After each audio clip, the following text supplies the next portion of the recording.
और ये पहला मौका नहीं है जब कोई विमान इस तरह से हादसे का शिकार हुआ हो, बल्कि विमानों के हादसे की एक लंबी चौड़ी फहरिस्त है और इस तरह की दिल दहलाने वाली दुर्घटनाएं पहले भी सामने आई हैं। उदाहरण के तौर पे 7 अगस्त 2020 को कोझिकोड अंतर्राष्ट्रीय हवाई अड्डे पर विमान के उतरते वक्त विमान रनवे से फिसला और एक घाटी में गिर गया। इस हादसे में विमान 2 हिस्सों में बंट गया और विमान में सवार 190 लोगों में से 2 पायलट समेत 21 लोगों की जान चली गई और 110 लोग घायल हुए। ठीक इसी तरह 22 मई 2010 को कर्नाटक में खाई में विमान गिरा। एयर इंडिया की ये फ्लाइट दुबई से कर्नाटक आई थी, जो मंगलुरु अंतर्राष्ट्रीय हवाई अड्डे पर उतरते समय रनवे से फिसल गई और हादसे में 158 यात्रियों की मौत हो गई। वैसे ही 17 जुलाई 2000 को अलायंस एयर की फ्लाइट 7412 बिहार के पटना में घनी आबादी वाले रिहायशी इलाकों में दुर्घटनाग्रस्त हो जाती है और इसमें 6 लोग मारे जाते हैं, जिसमें 5 जमीन पर थे।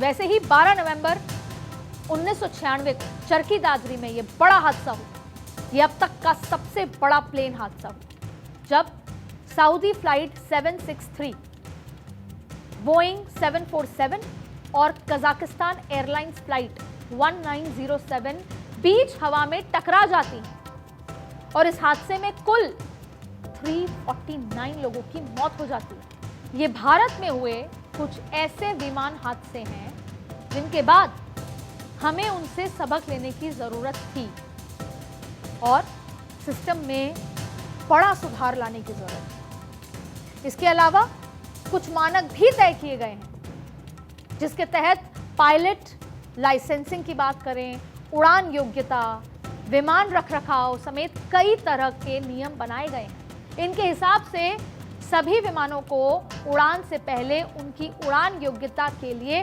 निरीक्षण और प्रमाणित यानी सर्टिफाई किया जाना चाहिए।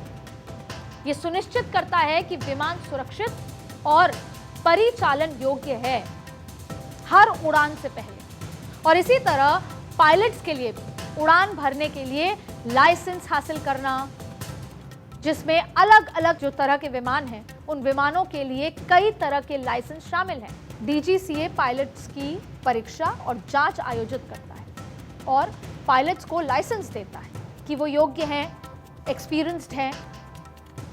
साथ ही विमानों को नियमित रूप से रखरखाव के लिए जांच की जानी चाहिए और उनकी मरम्मत का पालन डीजीसीए से निर्धारित नियमों के मुताबिक किया जाना चाहिए। ये सब गाइडलाइंस हैं, लेकिन खुद डीजीसीए का मानना है कि तेजी से आगे बढ़ रहे भारत के एविएशन सेक्टर को नए और योग्य पायलट्स की जरूरत है और तकनीक की। डीजीसीए की रिपोर्ट के मुताबिक भारत को 2030 तक करीब 10,000 से ज्यादा पायलट्स की जरूरत होगी। अकेली एयर इंडिया को ही लगभग 5,800 नए पायलट्स की दरकार है। लेकिन फिलहाल जमीन पर सच्चाई यह है कि कई फ्लाइट्स को कम अनुभव वाले को पायलट्स के हाथ में दे दिया जाता है, उनके साथ उड़ाया जा रहा है। इस हादसे में को पायलट की कुल फ्लाइंग एक्सपीरियंस सिर्फ 1100 घंटे थी।